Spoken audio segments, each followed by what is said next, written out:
Durante 4 séculos, a ilha de Cuba foi uma colônia explorada pela Espanha, sendo liberta com a ajuda dos Estados Unidos. Tendo sua economia baseada na monocultura da cana-de-açúcar, sendo os Estados Unidos seu comprador quase exclusivo, a Grande Depressão de 29 deixou claro que sua situação econômica era muito frágil. Realmente habíamos pasado a situação de uma colônia espanhola a convertirnos em uma colônia norte-americana. A Emenda Platt manteve o país como protetorado americano até 1933, quando Fulgêncio Batista, em um golpe militar, assumiu a presidência. Batista permaneceu no poder até 1959, em uma época marcada pela desigualdade social, na qual a maior parte da sociedade cubana era rural e passava fome. Estando a pouco mais de 100 km de distância de Miami, Cuba virou o quintal dos ricos e emergentes norte-americanos. A prostituição, jogatina e corrupção foram as principais características do governo Batista, sendo a indústria da prostituição a mais rentável da ilha.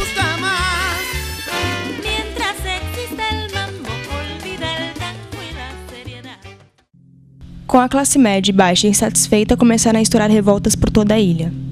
Em 26 de julho de 53, o estudante de direito Fidel Castro liderou um ataque contra o quartel Moncada em Santiago de Cuba, marcando o início da luta armada contra Batista, resultando na prisão de Castro. Tratar de provocar um levantamento nacional para o derrocamento de Batista. Caso de não lograrse o levantamento nacional, ou em caso de que Batista pudiera reaccionar com forças superiores y atacarnos aquí en Santiago de Cuba, la idea nuestra era con las armas del cuartel Moncada marchar a las montañas y librar la guerra irregular en las montañas. 61 capturados foram torturados e assassinados na prisão. Fidel foi liberto logo em seguida e exilado no México. Lá, Fidel conhece o médico argentino comunista Ernesto Guevara e juntos formam o Movimento Revolucionário 26 de Julho, iniciando uma série de guerrilhas e batalhas contra o exército de Batista, apoiado pelo governo dos Estados Unidos. A base guerrilheira instalou-se em Sierra Maestra. Entre inúmeras batalhas, as forças guerrilheiras do Movimento Revolucionário 26 de Julho lutaram contra forças desiguais, mas entre altos e baixos conseguiram empurrar as tropas inimigas para trás de suas linhas.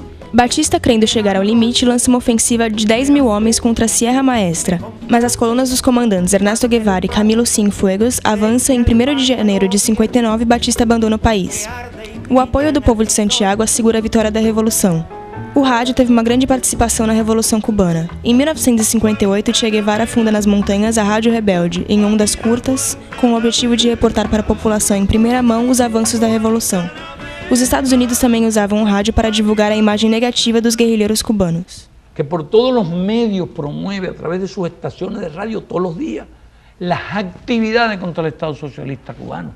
Em 1º de maio de 61, surge oficialmente a Rádio Havana Cuba, que leva adiante o antigo sonho do comandante de Guevara de estabelecer uma emissora com potência suficiente para levar a verdade da Revolução Cubana a todos os países do mundo. Dentre as primeiras medidas de Castro no poder estava reduzir impostos, nacionalizar empresas e indústrias e estabelecer a lei de reforma agrária, a qual eliminava o latifúndio ao nacionalizar todas as propriedades de mais de 420 hectares de extensão, e entregava a propriedade de terra a dezenas de milhares de camponeses.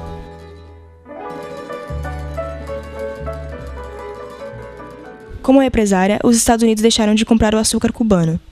O governo de Fidel firmou, então, acordos comerciais com os países do bloco comunista, passando a vender o açúcar para eles. Quando os yanquis suprimiram o mercado do açúcar, a URSS nos comprou açúcar. Quando suspendieron los suministros de petróleo, porque ellos controlaban los barcos, las transnacionales que suministraban petróleo, las refinerías, a URSS nos suministrou petróleo. Estando em um período de Guerra Fria, os Estados Unidos atacaram Cuba diversas vezes, sendo mais conhecidos os episódios da Baía dos Porcos e da crise dos mísseis. Admitindo que não conseguiria reverter a situação militarmente sem causar um grande alvoroço internacional, os Estados Unidos decidem então apelar para a violência econômica, colocando em prática o embargo comercial ainda em vigor, onde não mais comprariam nem venderiam nada a Cuba.